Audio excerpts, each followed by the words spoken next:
Hi, I'm Christopher Warnock of Renaissance Astrology. Today I'm going to talk about our new Mercury Fox talismans, and also we're going to do a deep dive into understanding the essence of astrological magic sources and dealing with an approach that I'm going to kind of caricature as source fascism.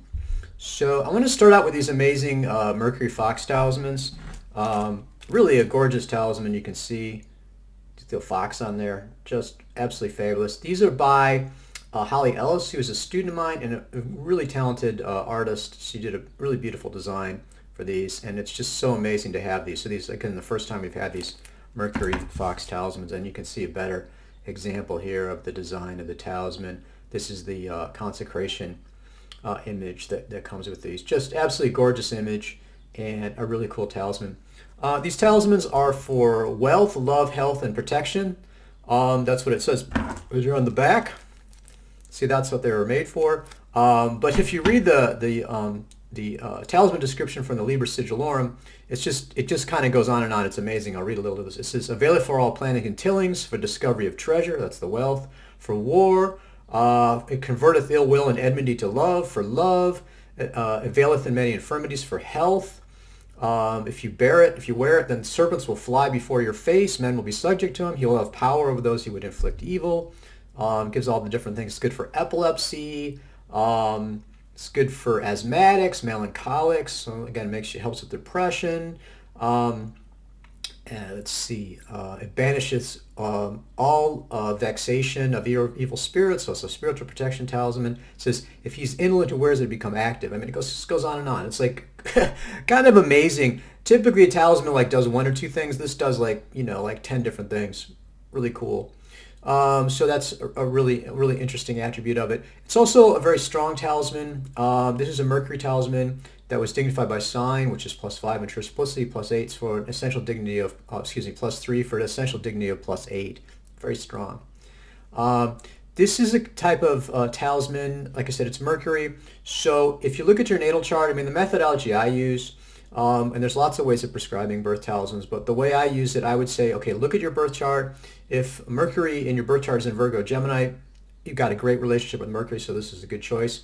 Mercury in Pisces or Sagittarius, where it's in detriment in your natal chart.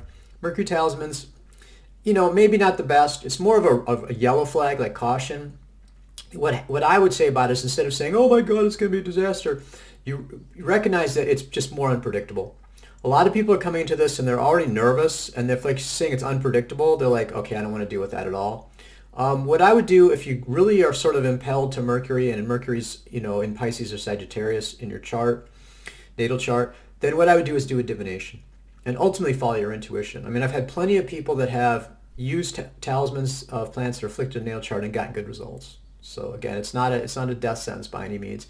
But if you're being ultra cautious and you're like, I don't want to take any chances, then probably this is not the best choice for you. So then otherwise, if Mercury's in your chart and it's not combust or retrograde, in any other sign other than Virgo, Gemini, Pisces, or Sagittarius, Mercury's also it's a good choice for you. So again, the Mercury Fox would be a good choice for you.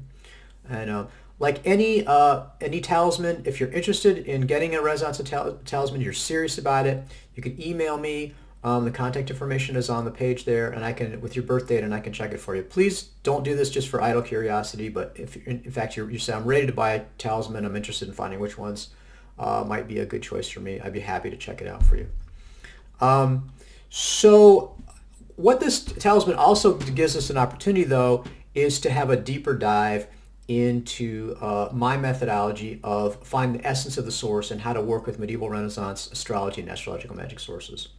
So, again, my way is not the only way. I'm going to be a little cranky and pejorative about what I call source fascist. Obviously, that doesn't sound good, source fascist. But it doesn't mean it's not, possible as an approach. Like I said, really you have to find the one that goes for you. And the fact that I'm being cranky about it, it's not like, oh, it's bad, so, nobody can do it. I'm like, it's actually pretty prevalent out there. The downsides we'll see of the source fascist is basically you can't make talismans. I mean, if you take that approach, it pretty much limits you to not really making talismans at all. But, if it's your preference, if that's the way you want to go, that's fine too. And the same thing with so the first alternative I would say, because we'll talk about the source fastness, but the first alternative approach would be what I call New Age, which again, some people like take umbrage at that, but I'm like, it's very loosey-goosey, learn in 5 minutes, make it up as you go along. a lot of times those people aren't actually looking at traditional sources, so it's not really a problem of their interpretation of traditional sources. If they do, they're just going to take one piece of it and just make it up, you know. So they'll just, make a Mercury talisman and I'll make it on the solstice, whatever. Like, whoa, Mercury's in this chart. Well, Mercury's in every chart. So again, and I have a sort of deconstruction of that in other videos, so we don't need to get too much of that. But what I do want to talk about is what I said, this source fascist approach. So often this is sort of a reaction against the loosey-goosey approach. They don't like that. It seems like really, like I said, it's just all over the place. We want a rigorous approach. So oftentimes it'll sort of overlap with an academic approach. And I have another video, and you can see there's a link on the page to it about problems with using the academic approach if you're a practitioner of astrological magic or astrology. The academic approach really is based on atheistic materialism, which is antithetical to magic right from the get-go. And then also the academic approach tends to be very much focused on studying about something and not doing it. So if you want to actually do it, it's often not the best approach, and it's particularly problematic with astrology and astrological magic. So again, check that video out if you want more interest in it. But in this video, we're going to talk about source fascism. So basically the source fascist approach is, in essence, 100% insistence on following whatever the source says. So you can't have the slightest variation, change, or deviation from the source. If a source says the X, the source says you have to stand on your head and, spin around 3 times, you got to do it no matter what. If the source says you have to fly the moon before you do the talisman, then you got to fly the moon. If you can't fly the moon, then you can't make the talisman. And why is it? Because the source says so. That's the end of story. The source says we have to do it, so we have to do it. I mean, you don't think about it. Ours is not to reason why. Ours is just to stand to attention and salute and do whatever we're told. As well, you have this kind of mixed in with this idea that, if you don't follow the source, then some unspeakably horrible, thing is going to happen. The monster's going to erupt out of your chest, your head's going to explode, or something like that. Some horrible shit's going to happen to you, and so you got to follow it. Or at least in the minimal things to say, well, if you don't follow it exactly, then it'll fail. I mean, if you don't have 100% following of the source, then it'll fail. And any variation or any change or anything like that, it'll mess it up. It's a good con to use for guaranteed magic. So what you do is you give them the super complex spell, say, for example, give them super complex ritual, lots of impossible to find ingredients, and then if people complain the magic didn't work, you say, well, did you follow the ritual 100%? Did you use those impossible to find ingredients? And they say no. You say, there you go. That's why it didn't work.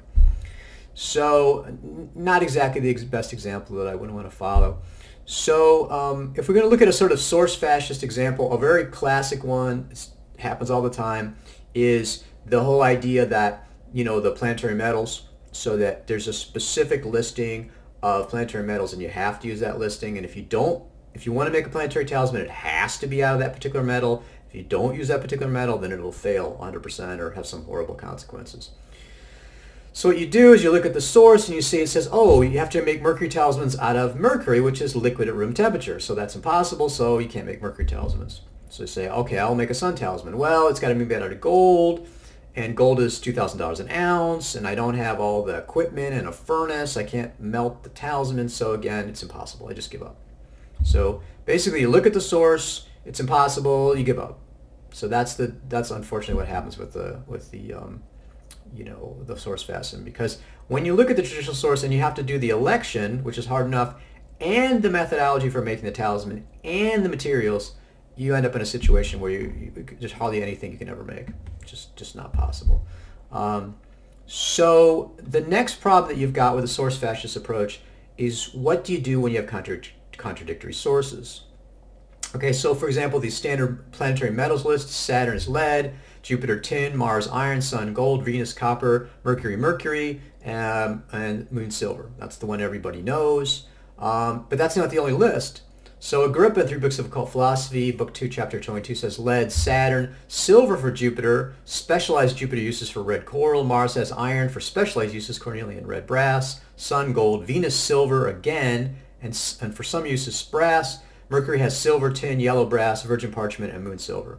Okay, Physics Book 2, Chapter 10 has Saturn iron and gold, Jupiter lead, whoa, that's weird, Mars ruby, Venus red brass, Mercury tin, and moon silver. And then Picatrix, again, this is book 3, chapter 7. So, oh, Picatrix, uh-oh. Picatrix says Saturn lead, Jupiter tin, Mars bronze, Sun gold, Venus gold, silver alloy, electrum, Mercury fixed mercury, and moon silver. Okay, so this is a problem with this kind of person who comes up and says, Picatrix says. I mean, here you got Picatrix, and you got two different contradictions within the same source, not even talking about different sources. Okay, so the only thing you can do with a source fascist approach with contradictory sources is get into an argument. Okay, and you argue about which the correct source is, because there's only one right answer, and you got to find that right answer, and then you got to follow it 100%. And so again, as like I said, it's it's one of those situations where, again, it's a lack of understanding of the sources too. I mean, Picatrix is a good example. Anybody that says Picatrix says is either blind to the true nature of Picatrix or is conning you, because Picatrix says a lot of different stuff, and it depends on what the context is. And particularly since Picatrix was made up of over 200 different sources, and a lot of times it was never harmonized. I mean, the author just went through and said, okay, this source says A, B, C, and D, and then went on to the next source that says, X, Y, and Z, and did not attempt to come and harmonize those sources. So a lot of contradictory stuff in there. And it also comes from the idea that there's only one right answer and I've got it. And in fact, Picatrix is backing me up here. But the bottom line is I know what I'm doing and you got to do what I say, or you're going to get messed up, and I'm going to frighten you into following my methodology, because basically that's an effective method of convincing people. So the biggest problem here with the source fascist approach is this lack of understanding of the essence of what the source is presenting. We're focused on the letter, not the essence. So it's similar to the idea that law is a bunch of rules and all you have to do is look up the rule. And what you find is that quickly the rules are contradictory. They don't cover the specific situation. And in fact, the general rule is unjust when applied to a specific situation. So it's a big, like I said, legally, with the law, you'd think, oh my God, there's a specific rule for everything. It's not how it works. Again, you have to understand the essence and you have to be flexible and do the purpose of law to do justice in an individual situation. Same sort of thing applies to the astrological magic sources, because what we're trying to do is look through the specific source and see the underlying principles that they apply. And there's going to be lots of principles and there's going to be contradictory, okay? And that's what we have to be able to work with. So it's not a simplistic approach, it's a more flexible approach. And it's complicated because we can't just throw all these rules out the window, but we can't just expect that we're going to find one rule we can follow invariably and inflexibly in all circumstances if we want to actually make talismans. So the Mercury Fox talisman, I think, is a really good example of sort of finding the essence and rejecting the source fascism. So one thing right off the bat, Liber Sigilorum, the talisman descriptions are really weird because they all start off and they say, if thou findest graven upon a stone, if you happen to find one. In other words, you're walking along the beach and you look down and you happen to see this talisman and it's got, whatever, it's complicated. It's got, a rabbit and it's got a falcon and it's got, 2 rods and it's got a guy fighting a dragon. You just happen to find that as you're walking along. I mean, that's just completely ridiculous, and it trashes the book as an actual source if you have to follow that 100%. I mean, it just makes no sense whatsoever. You're never, ever in a million years going to walk along the beach and find the specific image on a stone sitting there. I guess that some astrological magician dropped for you. I mean, that's absolutely crazy. I suppose you could do it that way. I mean, you have a situation, someone makes them and then lays them out and people run into them or something like that. It's sort of a contrived situation. But like I said, as a way of making astrological talismans, if you're going to follow the source, then you just trashed it right there. It's impossible. So, I mean, my reaction to seeing that was, oh, no, you don't worry about that. It means make the image, okay? And, what they mean by this is that, this is kind of some medieval, for whatever reason they wrote it that way, but what they really mean is that this is the image that you make on the talisman. And you don't have to take my word for it. Like, oh, Warnock, what is, So look at Picatrix, okay? So, Liber Sigilorum, this is part 1, section 26, says, if you find the sigil graven upon white jacinth, which is a type of stone, it says, a man, that is Jupiter, having a crown on his head, seated on a 4-foot throne, and 4 men supporting each foot on their necks, and the men are standing and erect. Okay, so that's Liber Sigilorum, which is earlier. It's older than Picatrix. And Picatrix says, under the influence of Jupiter, make the figure of a crowned man sitting on a throne with 4 feet carried by 4 winged men, and then the man who's sitting on the throne is raising his hands as he's praying. Okay? The same image. That's a very complicated image. Now, it's not perfectly exactly the same, but it's like I said, you got a man on a crown being carried by 4 men under Jupiter. It's like this is clearly where, at least from a similar source, if it's not Liber Sigillorum, that's from a similar common source, is where Picatrix got the image from, and that the talisman description. And Picatrix says specifically, and this is book 2, chapter 10, in the beginning of that section, it says, I consulted the lapidary of Hermes as one of my sources. It's like, yup. And that's what these are. These are lapidaries. So Picatrix looked at that, and the author said, you know what? This sounds like a really cool talisman. I can make a talisman with this image on it, and then that would be a really good Jupiter talisman. Okay?